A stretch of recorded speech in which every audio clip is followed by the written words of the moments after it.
사무엘상 2장 22절부터 36절까지 주시는 우리 하나님 말씀이 이러합니다.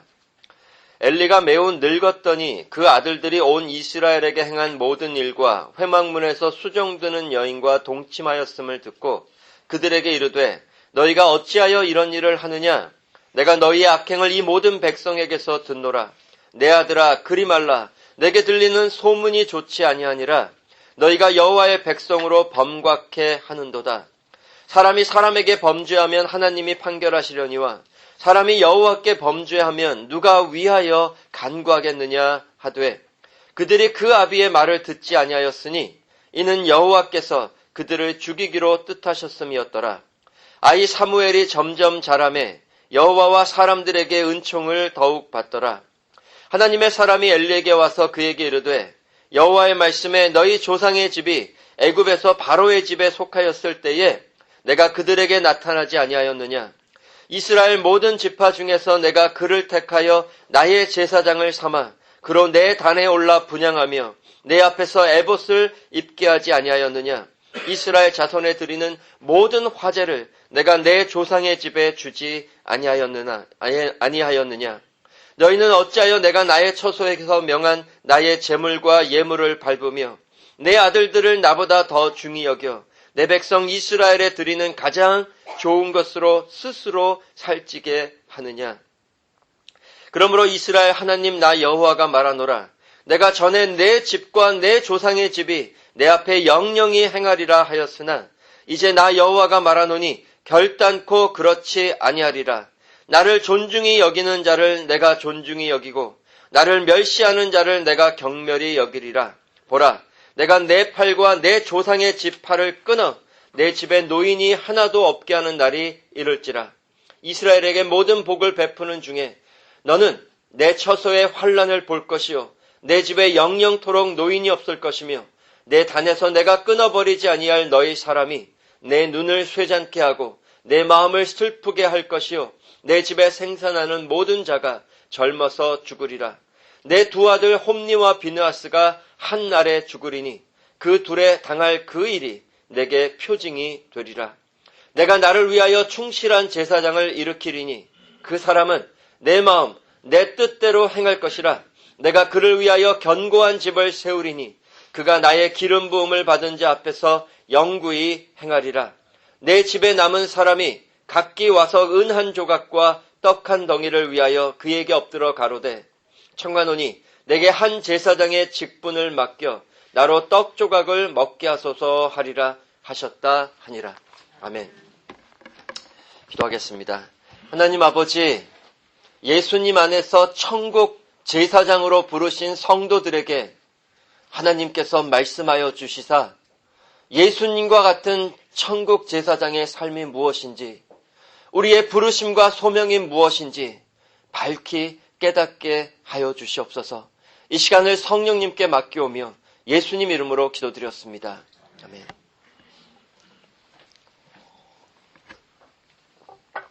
우리 계속해서 사무엘서 말씀 배우고 있습니다.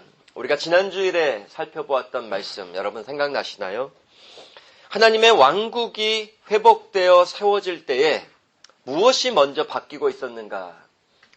제사장직이 바뀌고 있습니다. 엘리의 두 아들들에서 이제 사무엘로 제사장직이 바뀌며 하나님의 왕국이 회복되고 있습니다. 옛 것이 지나가고 새 것이 임하는데 그 중심에 새로운 제사장직이 있습니다. 옛 제사장 집이 망하고 새로운 제사장 집이 세워집니다. 이는 장차 예수님이 오시어 천국이 세워지는 회복의 때를 가리키고 있었습니다. 전체적인 구원 역사로 보면 레위 지파에서 율법을 따라 세워지는 제사장직이 지나갑니다. 즉 아론의 집이 망하고 하나님의 아들께서 영원한 새로운 제사장으로 오실 때에 그분을 통해 영원한 하나님의 왕국인 천국이 세워질 것입니다. 즉 예수님의 집이 세워집니다. 바로 그 아들 예수 그리스도 안에서 구원받은 성도들이 또한 다 그 아들과 같은 제사장들로 세워져 천국에서 영원토록 하나님을 섬기며 살아갈 때가 올 것임을 오늘 본문이 가리키고 있는 거죠. 바로 이 참 회복의 때를 이 사무엘서에서 사무엘과 또한 이스라엘 왕국이 세워지는 것으로 우리에게 미리 알려주고 계십니다. 따라서 오늘 본문의 엘리와 두 아들들은 모든 구약의 제사장직을 대표하여 보여주는 인물들이라 말할 수 있고요. 사무엘은 하나님이 세우시는 영원한 참 제사장이신 예수님, 그리고 그 예수님 안에서 함께 천국 제사장으로 세워지는 우리 성도들을 대표하여 보여주고 있다고 말할 수 있습니다. 그리고 사무엘로 인해 세워지는 이스라엘의 왕국은 예수님으로 인해 세워지는 천국과 그리고 천국을 증거하게 하신 이 교회를 가리키고 있다라고 말할 수 있습니다. 여러분 이 내용을 기억하시고요. 다음 시간에도 이 내용을 좀 더 자세하게 볼 것인데 오늘은 조금 다른 면에서 오늘 본문을 보려고 합니다. 우리가 오늘 먼저 살펴볼 것은 이제 제사장직이 바뀌는 것은 다음 주일에 조금 더 자세하게 볼 거고요. 오늘 살펴볼 것은 이 엘리와 두 아들들의 계속되는 죄악입니다. 특별히 엘리의 집이 왜 제사장직에서 끊쳐지고 망하여 가는가? 이 죄를 함께 살펴보려고 합니다. 특별히 오늘 본문은 우리 믿는 성도들의 가정, 천국 제사장들로 부르심을 받은 가정, 그리고 그 가정의 부모와 가장들, 특별히 아비된 자들, 그리고 우리 자녀들에게도 주시는 말씀입니다.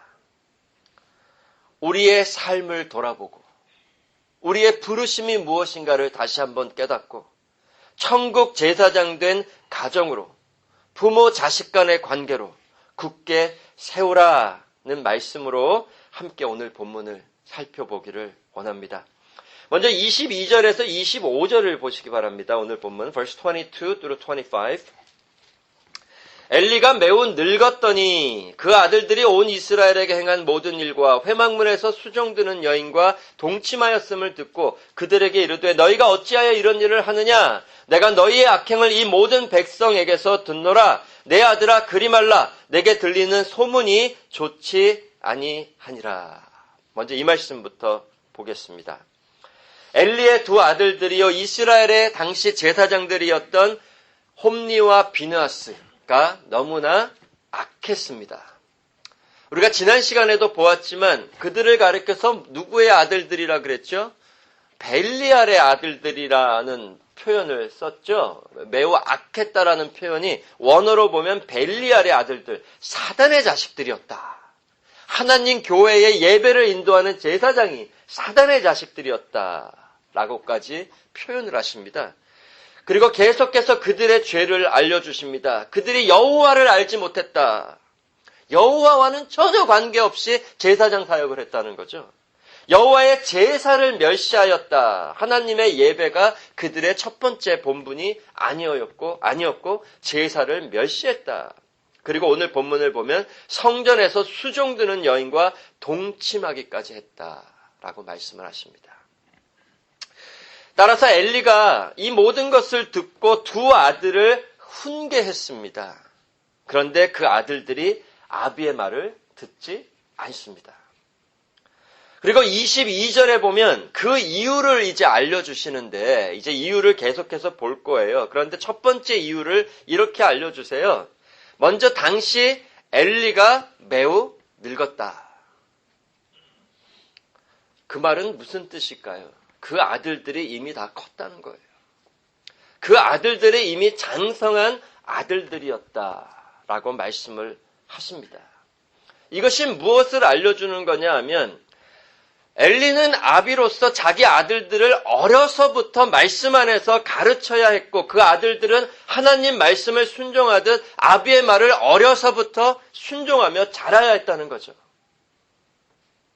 그런데 둘 다 지금까지 엘리가 늙어서 아들들은 장성하기까지 큰 문제가 있었다는 거예요. 그렇게 하지 않았다는 거죠. 그리고 와서 지금 엘리는 너무 늙었고 아들들은 다 장성했다. 그러나 늙어도 장성한 아들들을 향해 그에 맞는 훈계가 계속해서 있어야 했습니다. 장성했어도 그에 맞는 하나님 말씀에 따른 훈계가 있어야 했어요. 그런데 엘리는 그렇게 하지 않았습니다. 늙어서도. 당시에 하나님께 드리는 예배가 얼마나 타락했는지가 제사장 된 엘리의 가정에서도 나타나고 있다는 거죠. 하나님과 그 백성들의 깨진 관계가 가정에서도 부모와 자식 간의 관계에서 나타나고 있다는 겁니다. 자, 오늘 본문 우리가 예전에도 봤어요. 오늘 본문에서 잘 보시면 엘리가 매우 늙었지만 자기 아들들의 죄악을 알고 그들에게 훈계는 했습니다. 오늘 본문에 훈계한 내용이 나오죠. 그런데 그 훈계한 수준이 어떠했는가를 좀 볼 필요가 있다는 거죠. 사실 오늘 본문만이 아니고요. 3장, 4장에 계속해서 말씀을 해주세요, 하나님이. 그래서 오늘 본문만 보고는 전체적으로 알 수는 없지만 3장과 4장을 계속해서 연결을 해보면 엘리가 자식들을 하나님 말씀으로 훈계한 수준이 어떠했는가를 좀 자세히 볼 수가 있습니다.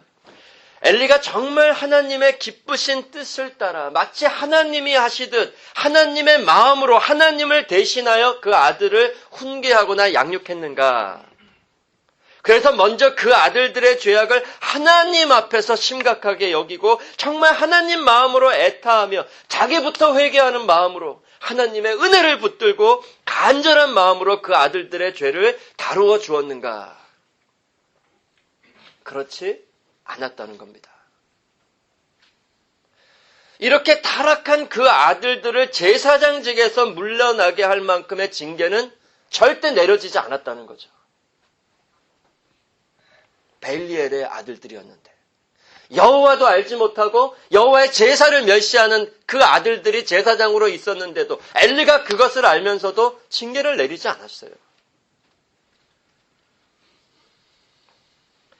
사무엘상 3장 13절에 보면 이런 말씀이 나옵니다. 먼저 아비였던 엘리의 죄악부터 하나님이 알려주세요. 이렇게 알려주십니다. 3장 13절, chapter 3, verse 13. 내가 그 집, 즉 엘리의 집을 영영토록 심판하겠다고 그에게 이른 것은 그의 아는 죄악을 인함이니, 엘리의 죄악을 인함이니, 이는 엘리가 자기 아들들이 저주를 자청하되 금하지 아니하였음이니라. 무슨 뜻인가요? 자기 아들들이 계속해서 악을 행하며 저주를 자청하고 하나님을 떠나 하나님 백성들까지 악한 예배로 인도하고 심판과 멸망의 길로 가는 것을 알면서도 엘리가 이를 금하지 아니하였다. 그걸 잘못된 걸로 그리 크게 중대하게 여기지 않았다는 거죠. NIV 성경에 보면 이렇게 써 있어요. 이 말을. 이를 금하지 아니하였다가 He failed to restrain them. 막지 않았다는 거죠. NASB에는 He did not rebuke them. 엘리가 하나님을 대신하여 그 아들들의 죄를 심각하게 다루어주지 않았고 합당한 징계도 내리지 않았다는 겁니다. 특별히 어떤 문제에 있어서 삶의 가장 중대한 문제인 믿음과 예배의 삶에 있어서 그러했다는 거죠. 다른 것들은 다 다뤄졌을지 몰라도 그 아들들의 믿음과 예배의 삶, 하나님과의 관계와 교제에 관해서는 다루어주지 않았다는 겁니다. 그것이 부모의 책임이었는데. 그리고 훈계를 했지만 훈계에 있어서도 하나님이 먼저가 아니었습니다. 그래서 하나님께서 엘리의 집, 아들들의 죄를 다루실 때 누구의 죄부터 다루시냐 하면 아비인 엘리의 죄부터 다루십니다. 그 아들들의 죄악의 책임이 그 아비인 엘리에게 있다고 먼저 말씀을 하십니다. 왜? 그 아들들이 어렸을 때부터 제사장 가정으로서 하나님을 섬기고 예배해야 하는 삶의 중요함을, 중대성을 알려주지 않고 하나님을 떠나 살아간 그 아들들의 죄를 알면서도 심각하게 다루어주지 않았기 때문이라. 그런데 여러분, 엘리가 왜 그랬을까요? 엘리가 왜 그것을 다루어주지 않았을까요? 첫 번째 이유가 뭘까요? 아유, 하나님과의 관계야. 뭐 니네는 니네끼리 알아서 하고 나는 나 관계지. 뭐 자식의 관계까지 내가 책임을 져야 하나. 그런 마음이었을까요?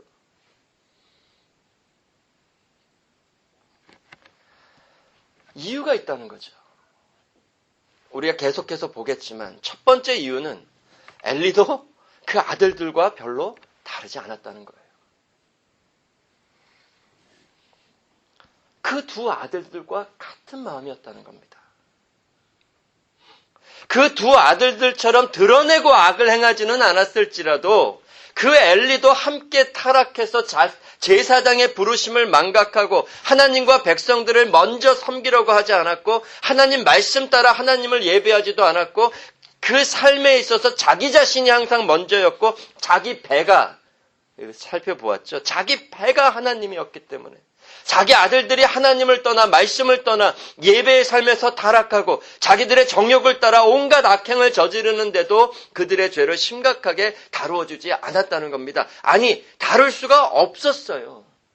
아비인 자신에게도 하나님이 먼저가 아닌데 아비인 자신에게도 말씀과 예배가 중요하지 않은데 어떻게 그 아들들을 말씀과 예배 중심으로 올바로 훈계할 수 있었겠습니까? 자신에게도 중요하지가 않은데 말은 했겠죠. 야, 이렇게 저렇게 말만 가지고는 오히려 아들들을 노엽게 했을 겁니다.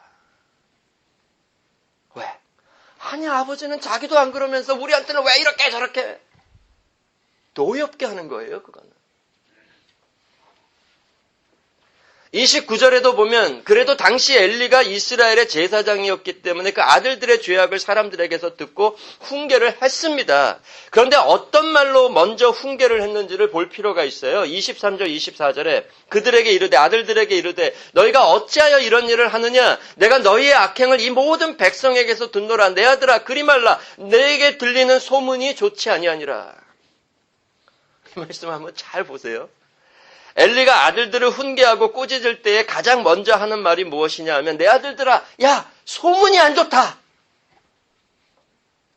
It is not good report that I hear among people.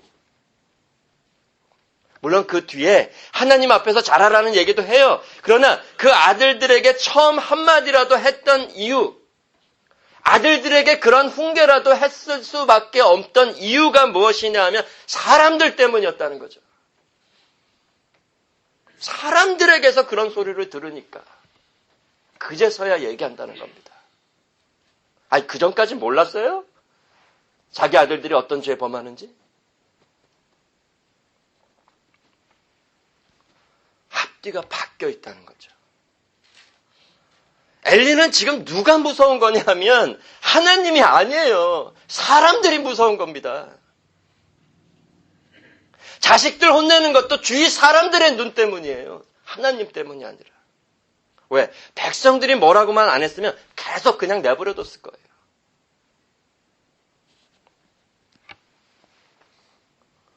왜?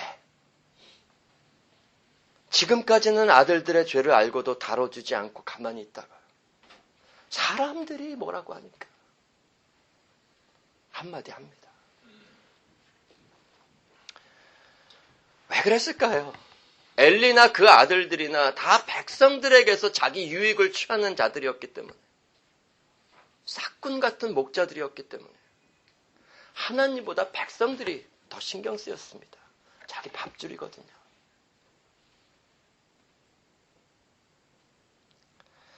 이 말씀이 나와요. 그 29절에, 2장 29절에 보면 엘리도 제사장직 하면서요, 그 아들들이 가져오는 그 불법으로, 율법을 어기면서 가져오는 고깃덩어리 함께 즐겼습니다. 우리 살펴보았죠? 제사 드리기도 전에, 하나님 앞에 기름을 바치기도 전에 솥에서 그냥 고기 먼저 빼와다 가다 먹었잖아요. 아, 우리 제사장들 구워줘야 된다고. 2장 29절에 보면 너희는 어찌하여 내가 나의 처소에서 명한 나의 제물과 예물을 밟으며 내 아들들을 나보다 더 중히 여겨 내 백성 이스라엘에 드리는 가장 좋은 것으로 스스로를 살찌게 했느냐. 엘리도 한통속이었다는 거죠. 백성들에게서 받은 걸로 스스로 살찌우는 제사장으로. 함께 누렸습니다. 자기 배 채우는 걸. 엘리의 삶이 이러했으니 어떻게 올바로 아들들의 죄를 다루어 줄 수 있겠습니까? 자신의 예배의 삶이 타락했는데 어떻게 아들들의 예배의 삶을 제대로 다루어 줄 수 있었겠습니까? 그저 사람들에게 욕 안 먹게, 티 안 나게, 들키지 않을 정도로만 잘하라 수준으로만 훈계한 거죠. 왜? 자기가 지금 그렇게 하고 있거든요. 다뤄주기는 했는데 하나님 앞에서 간절한 마음으로 다뤄주질 않았습니다. 그냥 드립다 붙들고 때리고 패서라도 어떻게 이 얘기를 하시는 게 아니에요. 엘리의 마음을 물어보시는 겁니다. 그래서 하나님께서는 엘리가 아들들을 꾸짖지 아니었다. You failed to restrain them. 본질은 다뤄주지 않았다. 이 말씀이에요. 3장 13절에서는 그가 자기 아들들의 저주를 자청하되 금하지 아니하였다. 사람들에게 욕먹는 것은 하지 말라고 꾸짖었지만 하나님 앞에서 하나님을 떠나 저주와 멸망의 길로 가는 죄는 어려서부터 지금까지 다루어주지 않고 내버려뒀다. 우리도 그렇잖아요. 도덕적인 것은 잘 다뤄주죠. 사람들 앞에서 그렇게 하면 안 돼, 저렇게 하면 안 돼. 사람들과 관계되는 것은 잘 다뤄주는데 그것이 중요하지 않다는 얘기는 아니에요. 다뤄줘야죠. 그러나 그보다 먼저 다뤄줘야 될 게 있다는 거죠. 믿는 가정, 제사장 가정은 말씀 따라 하나님 예배하는 삶. 그거는 어느 무엇보다도 가장 먼저 와야 된다는 것을 분명히 알려줘야죠. 그것을 가장 우선적으로, 가장 중대하게 다루어 주지를 않았습니다. 왜? 자기에게도 그게 우선적으로 가장 중대하지 않았기 때문에. 형제 여러분, 이게 다 우리 얘기죠. 이게 예배의 타락입니다. 우리가 살펴보았지만 엘리에게는 예배 자체가 목적이 아니라 다른 것을 얻기 위한 방편이었습니다. 하나님 자체가 기쁨이고 열망이고 목적이 아니라 내가 얻을 것을 얻기 위한 하나의 이용 도구였다는 거죠. 그래서 자기 삶의 예배가 타락하고 하나님이 우선이 아니었으니 자식들 삶에서도 예배가 타락하고 하나님이 우선이 아닌 게 그리 큰 문제가 아니었다는 겁니다. 엘리에게는. 우리들의 가정을 돌아보라고 하시는 말씀이에요. 우리가 다 그렇다는 소리는 아니지만 우리들의 속 중심을 살펴보라는 거죠. 우리의 삶에도 더욱 중요한 것은 먹고 배부르는 것이 아닌가. 다시 말하면 그저 세상에서 잘 되는 그런 삶은 아닌가. 아니면 사람들 앞에서 도덕적으로 그저 잘 살아가는 것. 그거는 온 힘을 다해 다뤄주면서 그것이 중요하지 않다는 말이 아니죠. 믿는 성도의 가정에는 더 중요한 것이 있다는 겁니다. 하나님 앞에서 예수님 닮은 천국 백성으로 잘 되는 것은 관심이 없거나 아니면 항상 최소한만 요구하죠. 최소한만.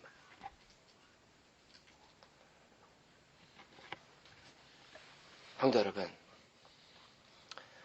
우리가 오늘 본문 3장 또 4장 계속해서 보면 하나님께서 먼저 우리 아비들에게 자녀들의 죄를 물으십니다. 그리고 아비들의 죄를 먼저 다루세요.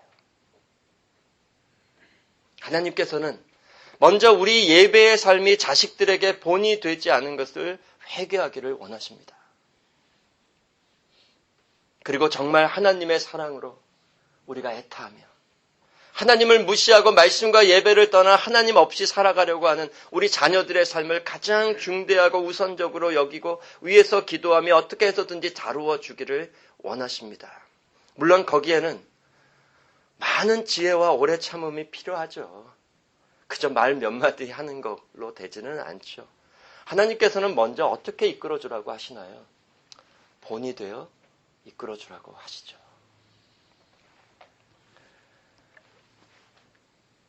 저도 이 말씀을 전하면서 너무 괴롭습니다. 제 자신을 들여다볼 때.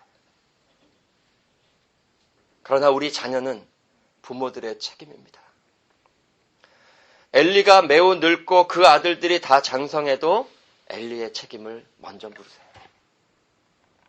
물론 부모가 그 간절한 마음을 가지고 있고 그리고 열심히 때를 얻든지 못 얻든지 올바른 신앙으로 훈계하고 권면을 하는데도 안 되는 경우가 있습니다.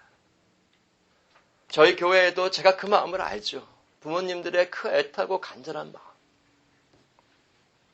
눈물 없이는 정말 기도하지 못하는 그 마음을 알죠.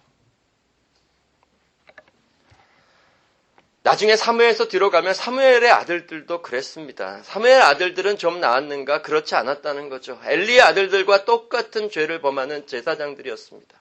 또 어떤 경우는 부모보다 믿음과 예배의 삶이 더 올바르게 자라가는 자녀들도 있어요. 그거는 하나님의 은혜죠.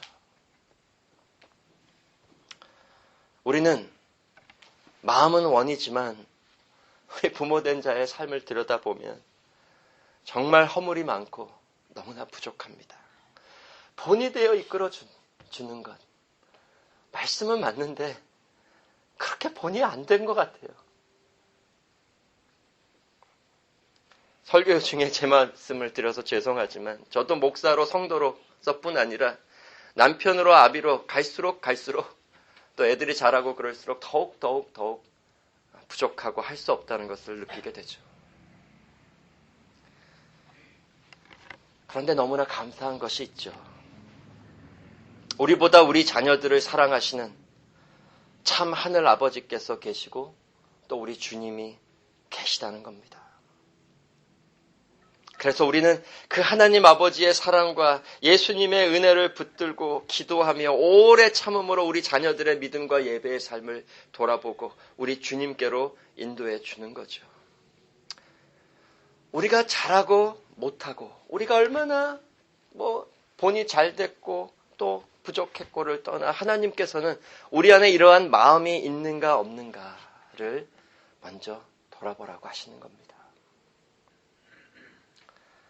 무엇보다 뭘 돌아보라고 하시는 걸까요? 부모된, 아비된, 어미된 우리 자신의 삶부터 하나님과 올바른 관계에 있는지 그것부터 돌아보라고 하시는 겁니다. 우리가 무엇을 하기에 앞서 우리 자신의 예배부터 돌아보라는 거예요. 우리의 삶부터 하나님과의 올바른 관계가 회복되어야 합니다. 그래야 억지가 되질 않아요. 그때에 우리 믿는 가정에, 성도의 가정에 가장 귀하고 가장 소중하고 가장 중대하고 가장 우선적으로 와야 하는 것이 무엇인지, 그래서 가장 심각하게 다뤄주고 이끌어주고 꾸짖기도 하고 간절히 하나님께 매달려야 하는 부모의 책임이 무엇인지, 아비의 책임이 무엇인지를 하나님 앞에서 깨닫게 되는 거죠. 그리고 우리 가정이 천국 제사장 가족으로 회복되는 겁니다. 25절 뒷부분에 가면 그들이 그 아비의 말을 듣지 아니하였으니 이는 여호와께서 그들을 죽이기로 뜻하셨음이었더라 말씀하십니다. 그들이 아비의 말을 듣지 않았다는 것, 궁극적으로는 그 아비를 세우신 하나님 말씀도 듣지 않았다는 거죠. 자녀들은 꼭 기억을 해야 됩니다. 부모는 항상 연약하고 부족해요. 완전한 본이 될 수가 없습니다. 그러나 여러분들이, 자녀들이 하나님 앞에서 올바로 예배하지 못하고 살아가는 삶을 또 부모 핑계 댈 수 없다는 거죠. 그것도 기억해야 합니다. 부모는 부모 입장에서 본이 되지 못한 것을 하나님 앞에 회개해야 되지만 자녀들은 자녀들 입장에서 내 부모가 이랬으니 하는 핑계를 댈 수 없다는 거죠. 왜? 완전한 하나님 아버지가 계시잖아요. 그 안에서 부족하고 연약한 부모님들을 순종하는 겁니다. 완전해서 순종하는 거 아닙니다. 우리 자녀들도 이것을 꼭 기억하기를 바랍니다. 서로 연결되어 있어요. 결국 엘리의 아들들이 죽습니다. 그리고 3장에 가면 엘리도 함께 죽습니다. 이렇게 엘리의 집이 완전히 망하고 제사장직에서 완전히 끊쳐지는 걸로 끝나요. 그런데 물론 이것은 구약의 옛언약의 언약 저주의 현실입니다. 전체 구약의 이스라엘이 망하는 역사를 엘리의 집이 대표적으로 보여주는 예라고 볼 수 있죠. 그래서 우리의 결론이 그저 우리는 그들보다는 더 잘하자, 그렇지 않으면 우리도 다 망한다, 이 말씀을 드리려는 것이 절대로 아닙니다. 왜? 물론 우리도 똑같은 죄인입니다. 그러나 예수님을 믿는 성도의 가정에는 이러한 하나님의 언약 저주의 심판은 다시 없다는 거죠. 예수님이 십자가에서 우리가 받아야 할 언약 저주의 심판을 대신 다 담당해 주셨기 때문에, 그리고 우리는 다시는 망하거나 끊어지지 않는 영원한 천국 제사장의 가정으로 세워주셨습니다. 우리는 율법에서 난 제사장 가정이 아니거든요.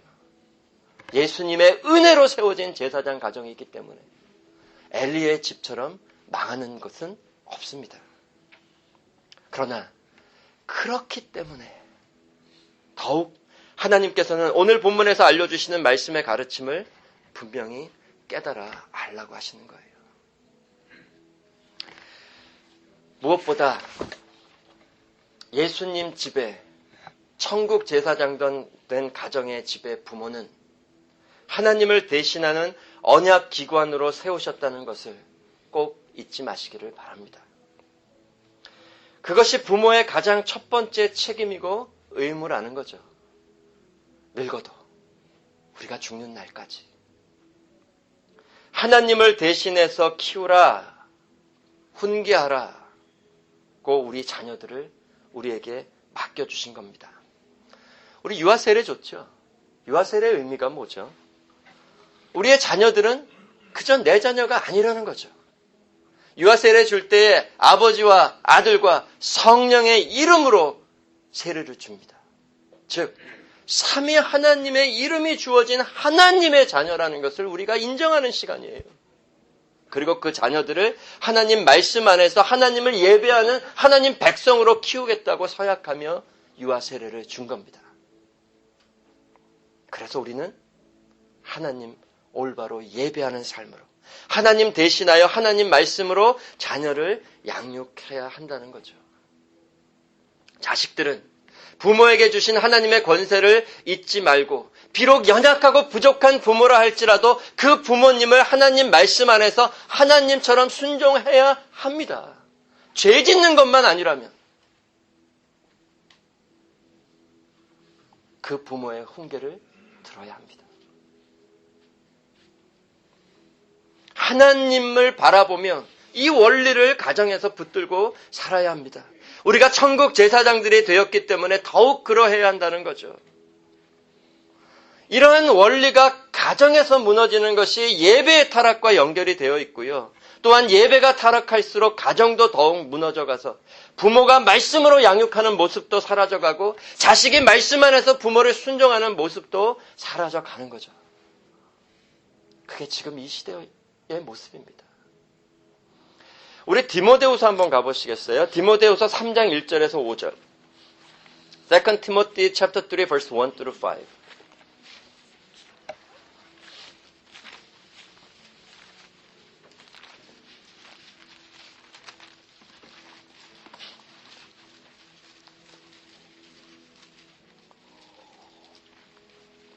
디모데후서 3장 1절에서 5절. 제가 읽겠습니다. 내가 이것을 알라. 말세에 고통하는 때가 이르리니 사람들은 자기를 사랑하며 돈을 사랑하며 자긍하며 교만하며 회방하며 부모를 거역하며 감사치 아니하며 거룩하지 아니하며 무정하며 원통함을 풀지 아니하며 참소하며 절제하지 못하며 사나우며 선한 것을 좋아 아니하며 배반하여 팔며 조급하며 자고하며 쾌락을 사랑하기를 하나님 사랑하는 것보다 더하여 경건의 모양은 있으나 경건의 능력은 부인하는 자니 이 같은 자들에게서 내가 돌아서라. 지금이 바로 이때입니다. 지금 이 세상은 사실 원래부터 이랬어요. 그런데 지금 세상을 얘기하는 것이 아니라 교회 안에 믿는다고 하는 가정 안에서도 이와 같은 모습이 있을 거라는 거죠. 교회와 세상의 구별이 없어진다는 겁니다. 예배의 모양은 있어요. 경건의 모양. 그래서 하나님을 믿는다고는 하는데 이 세상 사랑하기를 하나님보다도 더하여 누구의 가정 같은 모습이죠? 엘리의 가정 같은 모습. 그래서 부모를 거역하고 부모도 또한 자기들의 책임과 의무를 망각하고 그저 세상 영광을 위해 자기 욕심을 따라 자식을 키우려 할 것이라는 거죠. 믿는 부모라고 하면서 무엇보다 먼저 와야 하는 책임과 의무를 잊고 살아갈 것이라는 말씀입니다. 어떻게 하면 자식들을 하나님 앞에서 하나님 백성으로 말씀 따라 하나님을 올바로 예배하며 세상을 이기는 천국 백성으로 살아가게 해줄까에 대한 마음과 열망이 사라져 간다는 거죠.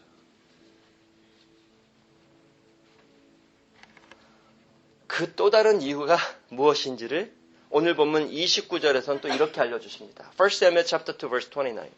너희는 어찌하여 내가 나의 처소에서 명한 나의 제물과 예물을 밟으며 내 아들들을 나보다 더 중히 여겨 내 백성 이스라엘에 드리는 가장 좋은 것으로 스스로 살찌게 하느냐. 또 다른 이유를 뭐라고 하시죠? 너희 아들들을 나보다 더 중히 여겨. 하나님보다도 자식들을 더 사랑하여. 오히려 그것이 그 아들들로 멸망의 길을 가게 했다. 하나님보다 자식이 먼저였다. 이것도 우상 숭배라는 거죠. 자식이 우상입니다. 자식을 사랑해야 하지만 하나님 사랑으로 사랑하지 않는 것은 진짜 사랑이 아니죠. 우리는 어떤 때 보면 하나님보다도 사랑이 더 많아요.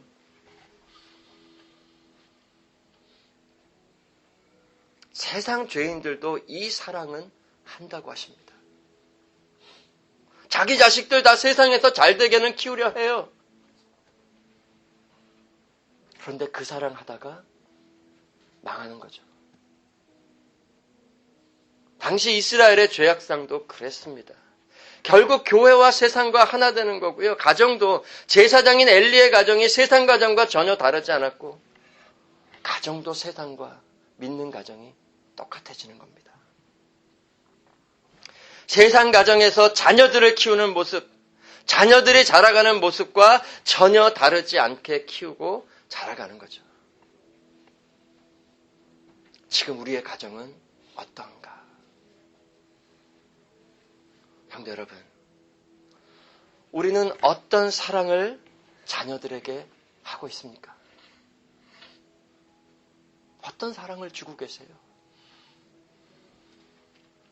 하나님 아버지께서 우리 아들들에게 주시는 사랑, 그 사랑을 자녀들에게 하라 하십니다. 그 사랑이 참 사랑이라고 하십니다.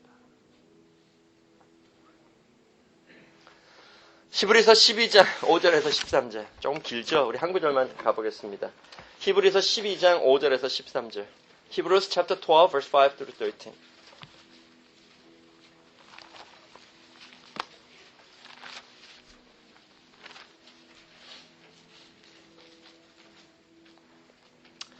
히브리서 12장 5절에서 13절. 제가 읽겠습니다. 또 아들들에게 권하는 것 같이 너희에게 권면하신 말씀을 잊었도다. 일러스되 내 아들아 주의 징계하심을 경히 여기지 말며 그에게 꾸지람을 받을 때에 낙심하지 말라. 주께서 그 사랑하시는 자를 징계하시고 그의 받으시는 아들마다 채찍질 하심이니라 하였으니 너희가 참음은 징계를 받기 위함이라. 하나님이 아들과 같이 너희를 대우하시나니 어찌 아비가 징계하지 않는 아들이 있으리요. 징계는 다 받는 것이거늘 너희에게 없으면 사생자요 참 아들이 아니니라. 또 우리 육체의 아버지가 우리를 징계하여도 공경하였거늘 하물며 모든 영의 아버지께서 더욱 복종하여 살려 하지 않겠느냐. 저희는 잠시 자기 뜻대로 우리를 징계하였거니와 오직 하나님은 우리의 유익을 위하여 그의 거룩하심에 참여케 하시느니라. 무릇 징계가 당시에는 즐거워 보이지 않고 슬퍼 보이나 후에 그로 말미암아 연단한 자에게는 의의 평강한 열매를 맺나니 그러므로 피곤한 손과 연약한 무릎을 일으켜 세우고 너희 발을 위하여 곧은 길을 만들어 저는 다리로 하여금 어그러지지 않고 고침을 받게 하라. 하나님께서 자기 자녀를 사랑하시되 어떻게까지 사랑하신다고요? 징계하기까지 사랑하신다. 이 징계라는 것은 벌을 준다는 의미가 아니고요. 우리 죄를 다루어 주시기까지 사랑을 하신다는 거죠. 하나님께서 어느 정도로 우리 죄를 다뤄주셨나요? 자기 독생자를 내어주시고 바치면서까지 우리 죄를 다루어 주시는 사랑을 주셨다. 왜? 우리가 아들이기 때문에. 그 아들들이 멸망의 길로 가는 것을 그저 보고 계시지 않았다는 거죠. 그래서 우리의 죄를 다루어 주십니다. 천국 가는 날까지. 그 죄를 다루어 주실 때 어떤 방편을 쓰실까요? 이렇게 말씀이죠. 말씀을 통해 선포된 복음을 통해 십자가를 바라보게 하심으로 우리의 죄를 계속해서 다루어 주시는 거죠. 주일 예배가 중요합니다.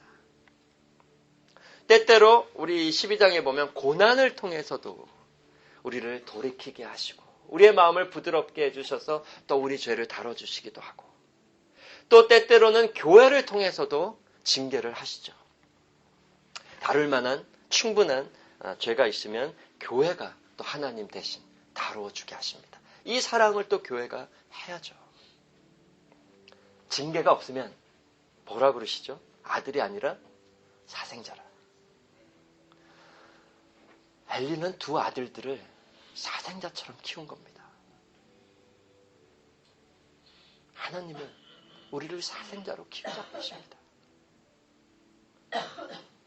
우리들의 영적 유익을 위해 우리가 생명의 길로 가도록 제갈 길로 가지 않도록 계속해서 말씀으로 여러 방편으로 우리를 징계하기까지 사랑하시는 우리 아버지. 이 아버지의 사랑을 우리도 우리 자녀들에게 하라고 부르셨다는 거죠. 성도 여러분, 물론 다 지금 이제 연세들이 많이 드셔서 이제 어린 자녀들이 이제 많이 없지만 우리 각 가정의 자녀들 예수님이 우리에게 맡기신 예수님의 양들입니다. 교회와 성도들만 목자와 양의 관계에 있는 것이 아니고요. 가정도 마찬가지입니다. 각 가정의 가장도 그 가정의 목자입니다. 힘들죠. 목자로 자녀들을 이끌어주기 쉽지 않습니다. 그런데 양들을 어떻게 이끌어주라고 하셨죠? 하나님께서. 예수님은 우리 양들을 어떻게 이끌어 주셨고 지금도 이끌어 가시나요? 그냥 주장하는 자세로 야 이렇게 해라 저렇게 해라 왜 이렇게 안 하냐 뭐 저렇게 안 하냐. 우리가 부족하기 때문에 우리는 항상 그렇게 이끌어 주는데 익숙해져 있죠. 그런데 예수님께서는 어떻게 이끌어 주라고 하셨죠? 친히 먼저 본이 되어 우리를 예수님은 이끌어 주셨습니다. 그래서 우리들도 주장하는 자세보다, 즉 자신은 하지도 않으면서 요구만 하는 자세보다 본이 되어 예수님이 맡기신 양들, 자녀들을 이끌어 주라고 하십니다. 그 다음에는 다 하나님께 맡기는 거죠. 베드로전서 5장 2절에서 4절에 너희 중에 있는 하나님의 양무리를 치되 부득이함으로 하지 말고 오직 하나님의 뜻을 쫓아 자원함으로 하며 더러운 일을 위하여 하지 말고 오직 즐거운 뜻으로 하며 맡겨온 자들에게 주장하는 자세를 하지 말고 오직 양무리의 본이더라. 그리하면 목자장이 나타나실 때에 시들지 아니하는 영광의 면류관을 얻으리라. 본이 되어 나부터 예배하는 삶이 회복되어 하나님과 올바른 관계 속에서 살아가다 보면 하나님이 우리 가정을 이끌어 가십니다. 하나님께서는 우리 교회뿐만 아니라 지금 성도님들의 각 가정이 믿음의 가정으로 예배하는 집으로 천국 제사장 가정으로 세워지기를 분명히 원하십니다. 하나님의 왕국이, 천국이 우리 각 가정에 회복되기를 원하십니다. 그게 하나님의 기쁘신 뜻이고 예수님이 이루시는 구원의 현실이라는 거죠. 사도행전 16장 31절에 주 예수를 믿으라 그리하면 너만 구원을 얻으리라고 약속하지 않으셨죠? 뭐라고 약속하셨죠? 너와 내 집이 구원을 얻으리라. 하나님의 분명한 뜻입니다. 우리 성도의 각 가정이 하나님의 가정으로 굳게 세워지고 지켜져 결국 다 영원토록 하나님의 가정으로 천국에서 살아가기를 원하십니다. 이것이 분명한 하나님의 뜻이기 때문에 우리도 그 뜻을 품고 기도하며 열심히 그 뜻을 따라 우리의 가정에서 살아가는 겁니다. 그때 우리가 분명히 기억할 것이 있습니다. 엘리의 집은 망했지만 예수님의 집은 절대 망하지 않습니다. 예수님 집에 속한 천국 제사장들은 우리 예수님께서 끝까지 하나도 잃어버리지 아니하고 하나도 망하지 않게 하지 않으시고 다 천국에 데려가실 겁니다. 이 약속은 분명히 붙으셔야 합니다. 요한복음 17장에 예수님의 대제사장의 기도가 나오시죠. 자기 집 대제사장으로 함께 제사장들로 부르신 이 믿는 성도의 가정을 위해 기도를 하실 때에 어떻게 기도하셨나요?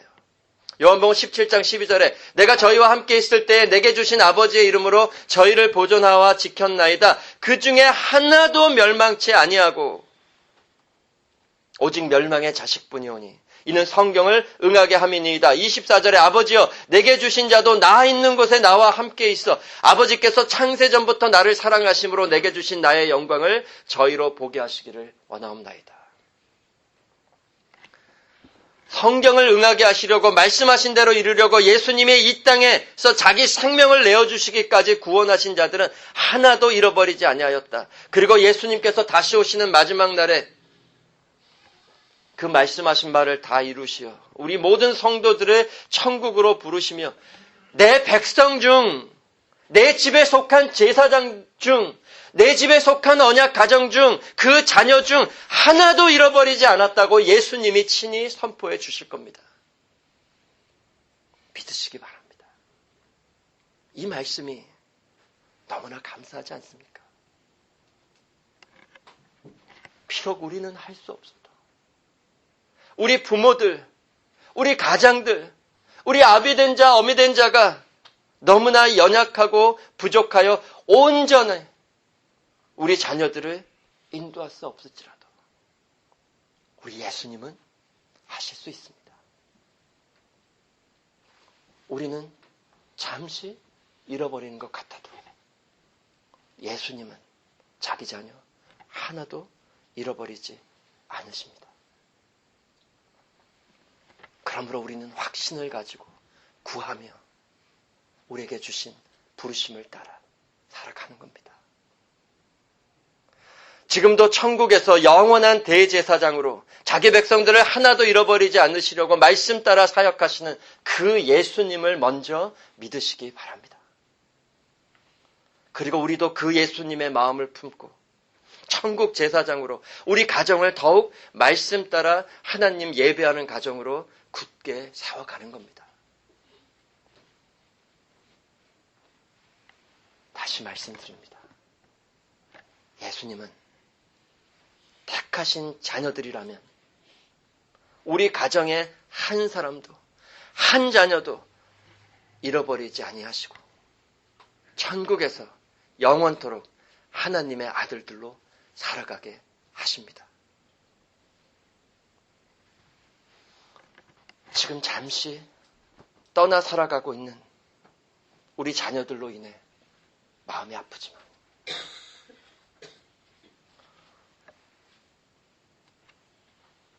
우리보다 우리 자녀들을 더 사랑하시는 하나님 아버지께서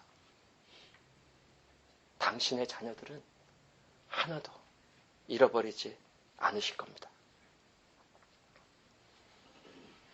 지금도 우리 눈에 보이진 않지만 우리가 할 수 없는 부분까지 예수님께서 자기 생명까지 내어주신 사랑으로 자기 자녀를 다뤄주시며 하나도 남김없이 다 건져 천국에 들어가도록 쉬지 않고 기도하시며 일하고 계십니다. 여기에 참여하라는 거예요. 우리 부모들이. 내가 하는데 너희도 참여하라. 내가 하는 것처럼. 이것을 믿으시고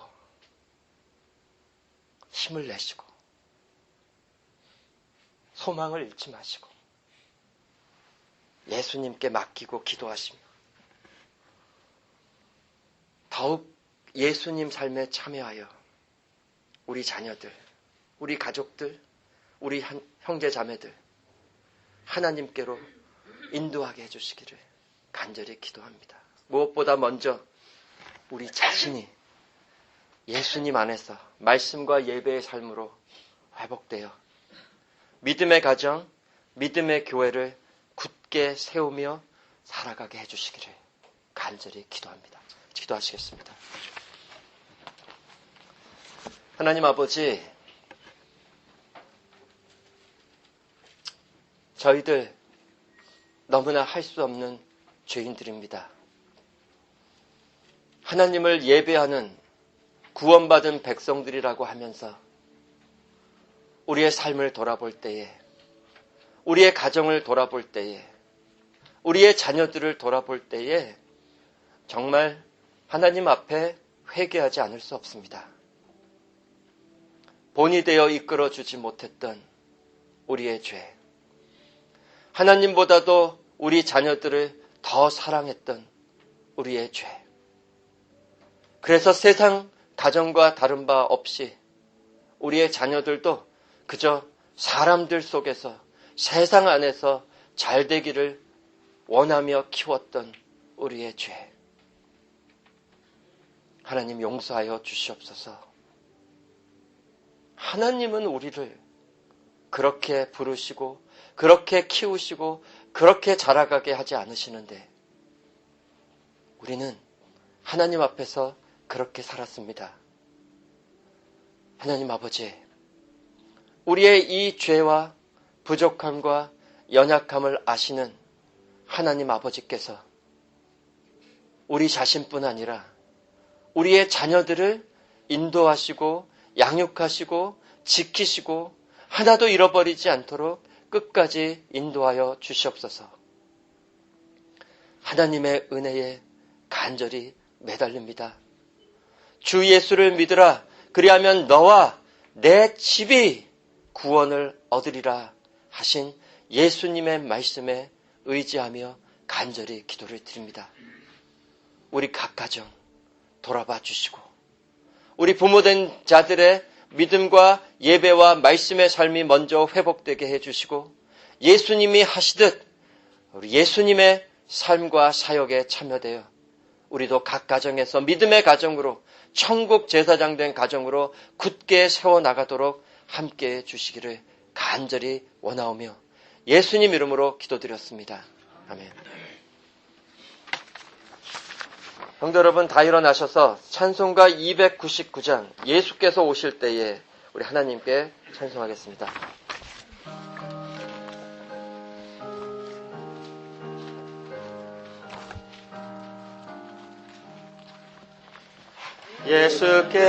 예수께서 오실 때에 그 귀중한 보배 하나 남김없이 다 찾으시리. 샛별 같은 그 보배 멸류관에 달려 반짝반짝 빛나게 비치리.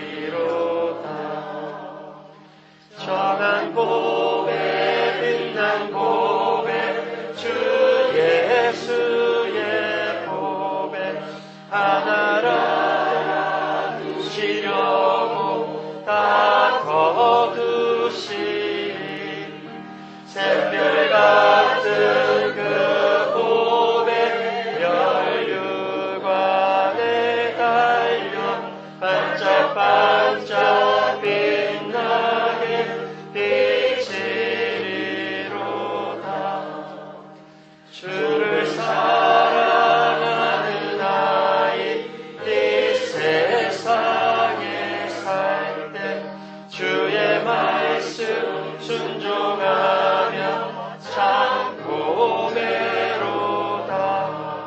샛별 같은 그 봄에 면류관에 달려 반짝반짝 빛나게 비치리로다. 아멘.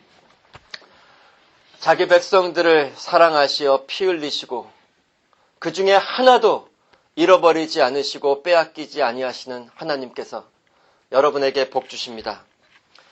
양의 큰 목자이신 우리 주 예수를 영원한 언약의 피로 죽은 자 가운데서 이끌어내신 평강의 하나님이 모든 선한 일에 너희를 온전케 하사 자기 뜻을 행하게 하시고 그 앞에 즐거운 것을 예수 그리스도로 말미암아 우리 속에 이루시기를 원하노라.